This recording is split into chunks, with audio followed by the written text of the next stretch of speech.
Hello, Enrique. Welcome. Hi, Peter. Hey, welcome from Friday. Happy Friday. Yeah. Some of the Fridays are much better than Mondays, so this is good. You still feel the taste of last Monday. Yeah. Hello, everybody. Welcome, everybody. Let's just wait 2 more minutes or 1 minute, just when the people will start joining us. So, thank you very much for all of the people who are already online. Thank you for being with us. Thank you for the 10th episodes together, Enrique. That's Yeah. very. So that's definitely a We need benchmark to there. Yeah. celebrate this. I think this is something, like we need to get some celebration today. Yeah. Yeah. We saw the confetti popping up before the countdown. So this is. Yeah, I think we good. We are having right now enough people just to join. Okay, so guys, we are streaming on YouTube, on the Twitter, also on our channel LinkedIn. So just welcome to all the people who join us today. Let's just start. The 10th of the episode. Exactly. Welcome, everyone. We are getting to the end of the season. This is not the end of the BIM Cafe. We're going to be publishing new content during the whole summer, and you guys can watch it on demand in our YouTube channel, also during on the events in LinkedIn. So please be our guests and get all the BIM knowledge during the summertime as well.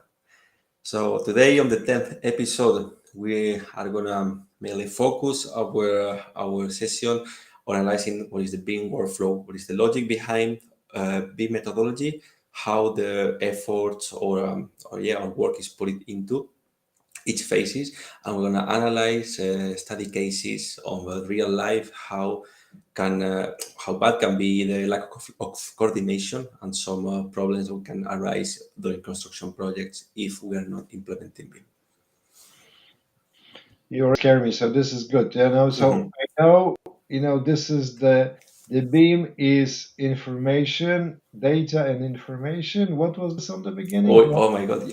You did it well on the ninth episode. Here. You cannot fail right now. BIM is information plus visualization. This is Ah, this time almost 3 minutes without saying this. I think this is my record now. But no worries, because it's one of the main things that we do at the beginning of every wow. season. Go through the previous episodes and the recap. The main core is what is BIM visualization and information. Okay, you can watch all this before, but remember, we're providing visual models with the data inside. We're not providing unlinked data. We're not providing 3D design, beautiful model objects. It's all together combined into one. All right. We also discuss about the benefits in the construction industry and the main actors who can use BIM, as engineers or architects, and how this can lead to the save time and also some cost during the project execution. Also, other benefits among the business ends, which is the marketing or sales. How can it boost the sales of all your products or services if you're using BIM, and convert this logic of convert your downloads of BIM objects into potential leads and customers. Quick recap also about the LOD and dimensions. We discussed the level of detail, the amount of information we put inside the models, and dimensions as the maturity of the evolution of the BIM stage during the processes. And on the latest stage, the previous episodes, we just discussed the main barriers we can see during the BIM implementation, the readiness assessments about the staff. We will check if we go through a BIM implementation within the company and the staff and their skills, and also how to draft this implementation plan. What were the key factors about the support from the and compromise from the stakeholders, and also have a point of responsible person to do the BIM implementation and so on to deliver a strategy which leads to a successful BIM implementation. So guys, if you're one of these people who just always forgetting the stuff and you still do not remember how you want just to work in terms of the definition, you can relook at the previous episodes. Other Enrique mentioned there are some different episodes which you can just go into the details of what is really the BIM, how it works, about the libraries, and just look at the YouTube. I think this YouTube channel is the best and the easiest, so you can find it easily the all of the recap. So not like myself, you will not take anymore going further. Exactly. Data visualization. This is the I only ask you for remember 2 words after the first season. If it's visualization and information, okay. This is there will be, if I make an exam for you guys, it's gonna be the first question, visualization and information. Go. Let's jump to the next topics. Okay, we're discussing about the workflow of BIM. First, I'm gonna put you a bit into the context and what is the traditional design workflow that is used on the construction, and it was shifting with the appearance of CAD, which is computer aided design, the 2D, the design assisted by the computer softwares. And this is called, I can see the definition of this as design-driven strategy, where we have some requirements to run a building or deliver a project, and we make a design based on those requirements. And then when we have that design, we implement the data and we check we check the validation of that data, if all the other parameters, products, and different combination of elements into the design are okay, they work, and then we run this for the construction. Usually, I'm not going to spoil anyone. The answer is no. We really usually need to make redesigns of the faces. Some products are not exactly as expected, or values they don't perform as you wish. So we need to do a redesign of the process. When you're carrying out a design, is when you put all your efforts is the main roadblock, and it's not delivering up to buildings. So the process is still on hold. Let's say so. Getting out of the design phase as smoothly as possible is very important for the process. Flawless. So this is the old style of the design-driven strategy, and with BIM, we are thinking more in a data-driven strategy. So the main difference here is, as you can see, we simply remove the redesign, which is not always going to be 100% true because of course always need to do some redesigns, but we are doing this through the computer and with the integration of the data. Remember, the design is the visual, the data and the information that are all together. So we are building from the requirements, the data and the elements, we put them together, we create a design, an intelligent design, which should be ready for the construction. And if not, it's, let's say, easyable, redesignable inside the BIM software. Right. So I think the really crucial part here is just on the chart with the traditional workflow. What you can see, this is the validation and redesign. The arrow has the two directions, right? So Yeah, this is the validation redesign exactly. in the loop, and it's just until you will manage it and you will finish, etc. So I think the important part here is that we move the design. So the validation will here, everything will happen in the second process on the BIM workflow. Everything will happen in the validation phase when automatically or semi-automatically we will be able just to detect all of the clashes and everything, and just making sure that we can just create a state-of-the-art design. Oh wow, okay. Now I got it. I'm not sure if I will get it for the next episode, but at least now I understood. Perfect. So remember this, that we are working with a data-driven strategy, which the data is as important as the visualization, because we're talking with BIM on the design process. Okay, this will ease us the time on the workflow process. This graph is called, if I'm not mistaken, the McLeamy graph for the design process strategy, data-driven design process. You can see how in BIM this orange graph is shifted to the left. So we have, in terms of time and before, we are better performing than the current or conventional design process, which is the CAD or CAD. Okay, so we are moving all the force to the design phase. We are not delivering anything which is not ready to build. We are considering all the potentials, collisions, mistakes, or errors that may happen on site, foreseeing them on our intelligent model.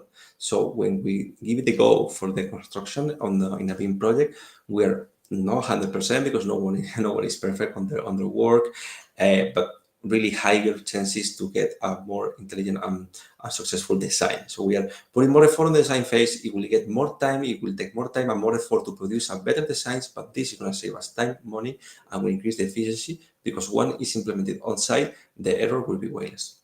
So when you look at this, so this is the previous the greenish curve, and the part Mm-hmm. below it.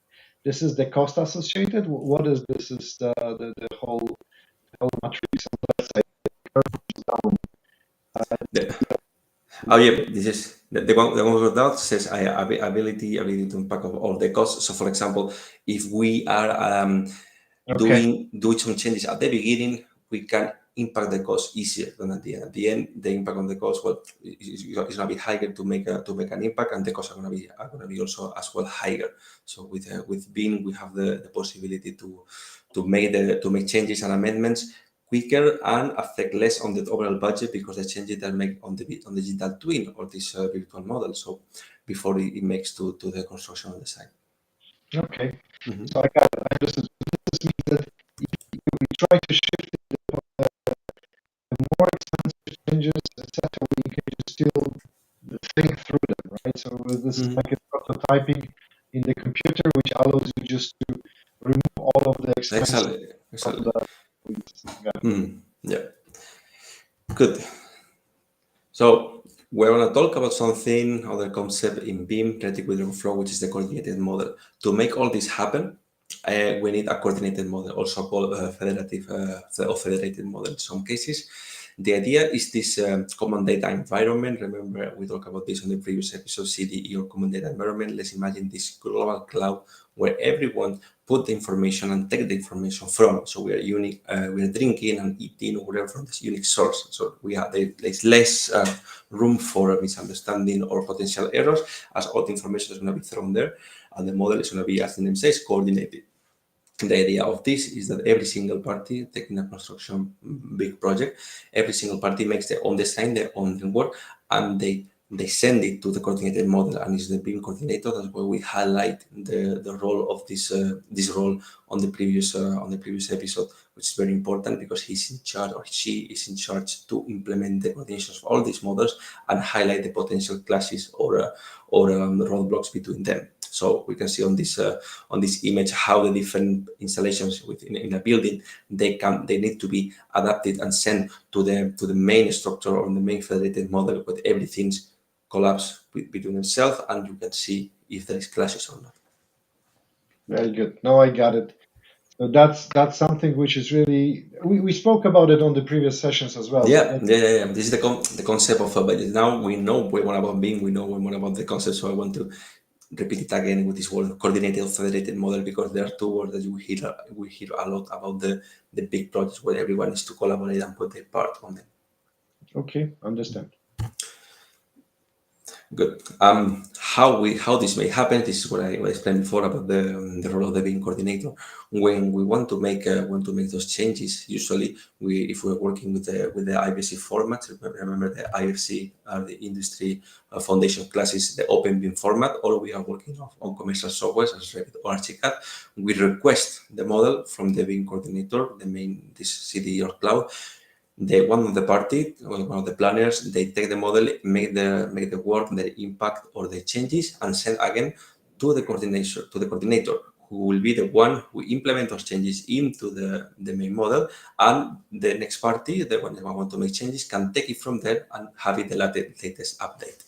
So this is the idea of how this process flows in BIM, and the importance here of the BIM coordinator, who's going to be the one to create that coordinated or federated model.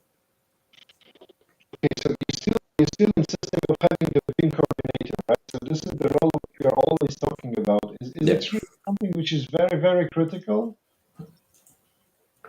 definitely. You can see as the wider or higher or more important is the project, also more important and relevant is the role of the BIM coordinator. This person has on his hands, let's say, the power to avoid all the clashes and collapse everything. Also with BIM, we allow to work, let's say, separately, but on the same room. But if there is no someone who coordinates those separate workflow, at the end, we're going to be working in separate models that I don't care about this installation or the other one. I'm just going to run my installation, and if it clashes, it will be the problem to be solved on site. This is usually how things work on the construction industry, and with BIM, we want to avoid this. We want to put all these people, all these planners on the same virtual room, let's say. They will interact and talk to them, and we will make sure that the model was going to be launched for construction is going to be coordinated, it's going to be a collaborative model, and it's going to be work with the collaboration. Remember these three C's, the communication between the parties. So there is no clashes, there is no collision, there is no mistakes, and everyone put their part without annoying the others. Okay.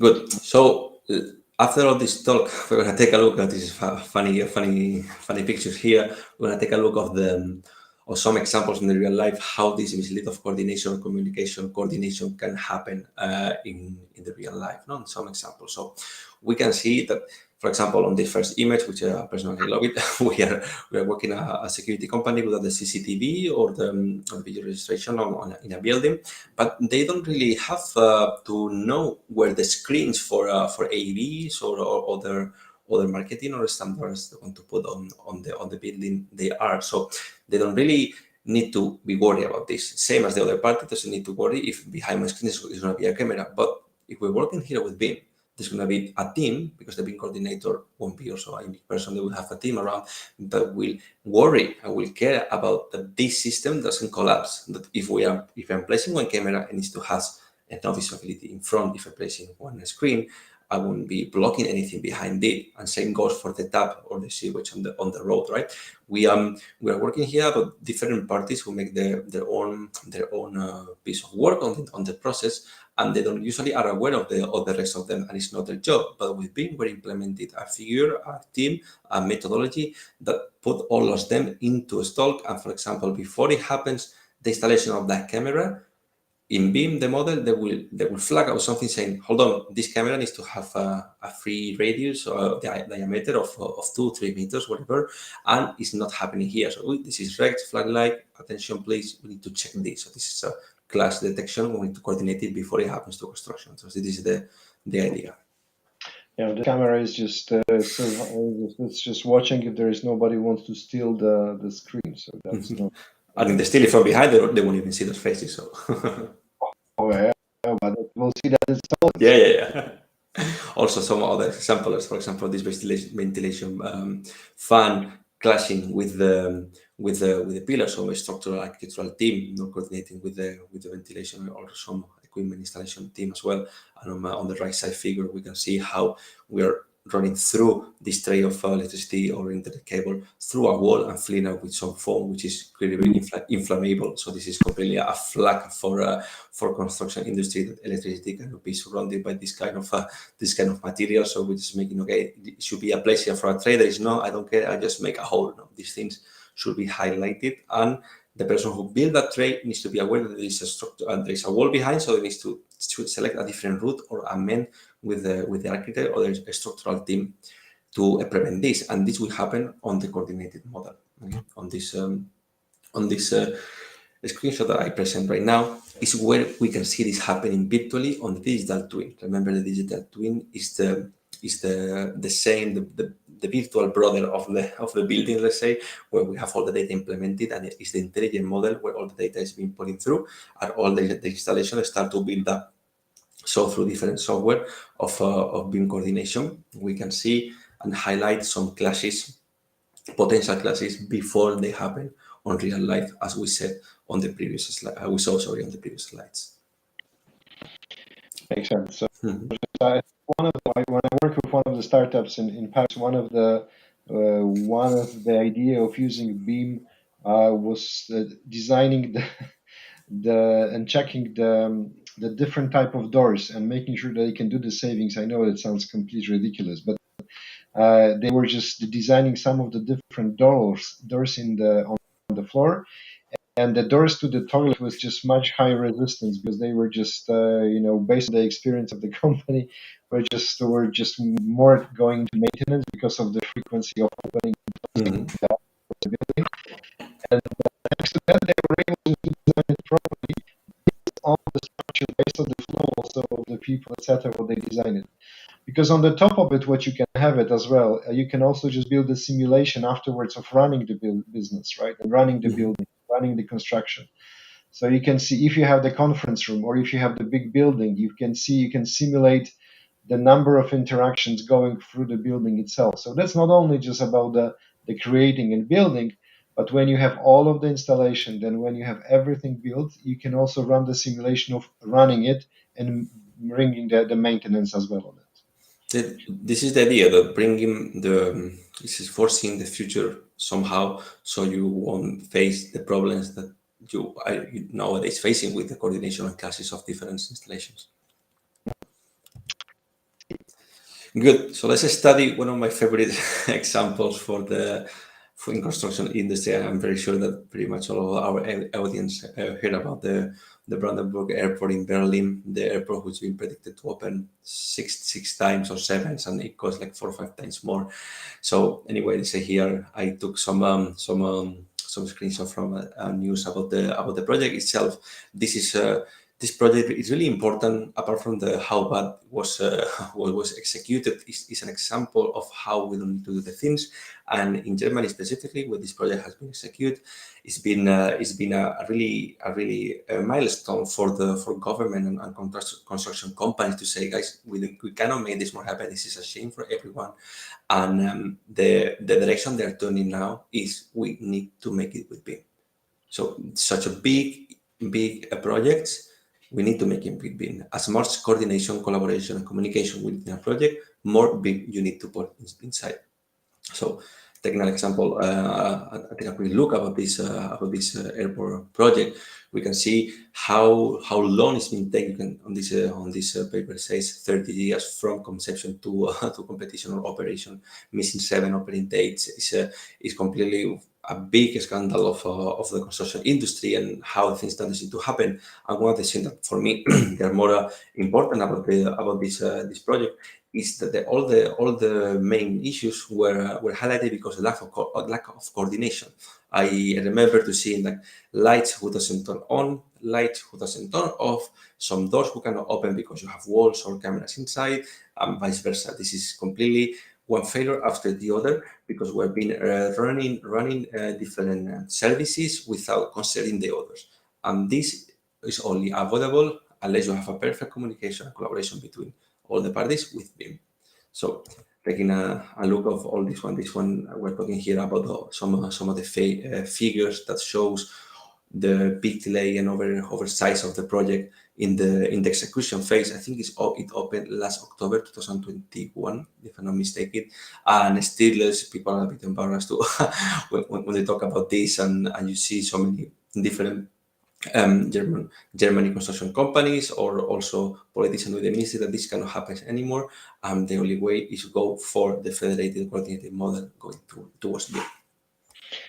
You know, I never flew from this airport still. I need to go to Berlin just to go through this. Have you used it? Have you used the Berlin airport? No, I haven't used this one yet, of course, but I had a friend who landed there no long time ago, I think around March, and he told me, I said, yeah, this is the new airport, the one who's been like super long time to be constructed. So I said, yeah, you know what, Enrique, there is nothing there.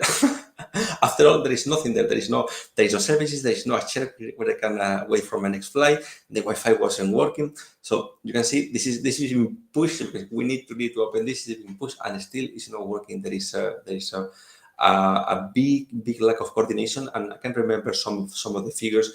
We're talking about more than 500 meters of cable run again because of they've been running and installing not properly, and then the fact that there was so much lighting issues because they will have interference between different network services, so they couldn't switch on and off lights after they wish. They wanted to make it automatically, and this definitely didn't work. So it was like a fair there with all the lights flashing in and out during the day, during the night, and getting super heat and cold. So, and still today the Wi-Fi doesn't work.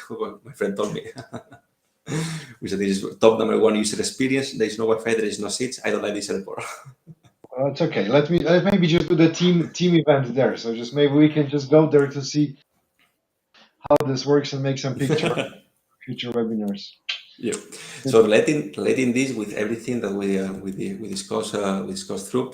I also captured here a couple of articles talking about BIM. This I like this. This first title of that wouldn't have happened with BIM. It's very direct. It's very clear. There is no room for misunderstanding. We are talking here mainly a lack of coordination, and this is one of the 3 C's. Remember, coordination, collaboration, and communication. That BIM is here to help. So not having the possibility to coordinate and communicate the parties in between for such a big project has a huge impact as the services are not working. Simply as that. Services are not working. As we said, definite many doors or structural things that they are in place without being able to be used properly. A coordination through a federated or a coordinated model will save all this for us. Also highlighting here the collaboration and work with the implementation. We can take a look at some of the errors occur during the execution phase as well. But this is really, we can say here, this is really the German Ministry of Transport and Digital Infrastructure decided to say, okay, now guys, this is a turning point for us. From now on, we are going to start to require this level of BIM, this dimension of BIM on our project if they require this level of communication, because there's no possibilities that we can keep running these size projects without making BIM into the practice. Yeah, but it's never do black or white, right? I think that right now the some of the companies who are just providing the beam solutions, they try just to convince that if the Berlin airport has the beam systems, they will be just less they will be efficient. But I think this is what you said before, Enrique. It's not only the system, the platform, but there are so many different things related to it. Of course, the coordination, but it's also the number of people who need to need to understand Completely, completely. the stuff. Yeah. So Remember, this is one of the main barriers, no? The lack of BIM understanding is one of the main barriers to impeach the implementation of BIM, and also the difference knowledge between the technical team and other stakeholders of other parts of the company. data and visualization. Imagine that. Oh, Pio, oh my God, you are really disappointing me today. Yeah, you really need the weekend.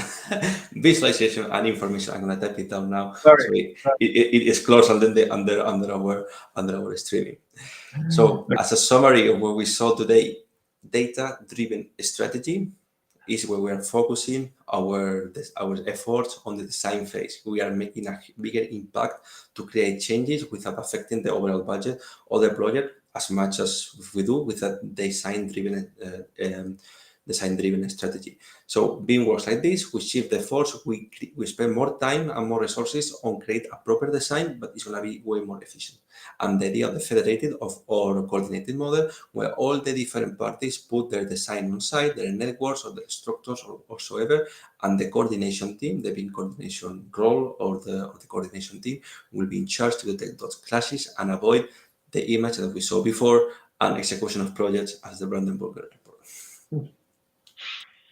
It's clear.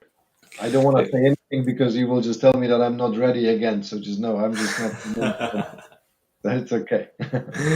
Good. So for the next episode, one thing we have been on our bucket list for few seasons already, the new situation worldwide. I really want to take a quick look about all these implementations, laws, and different forces that they're putting into requirement for the public tenders.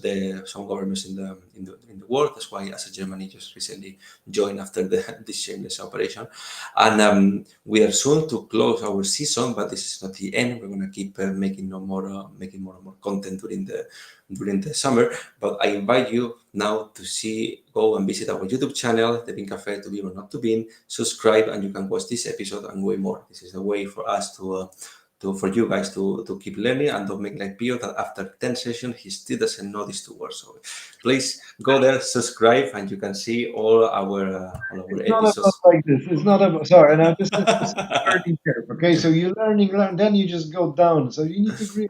That's normal. I'm learning all the time.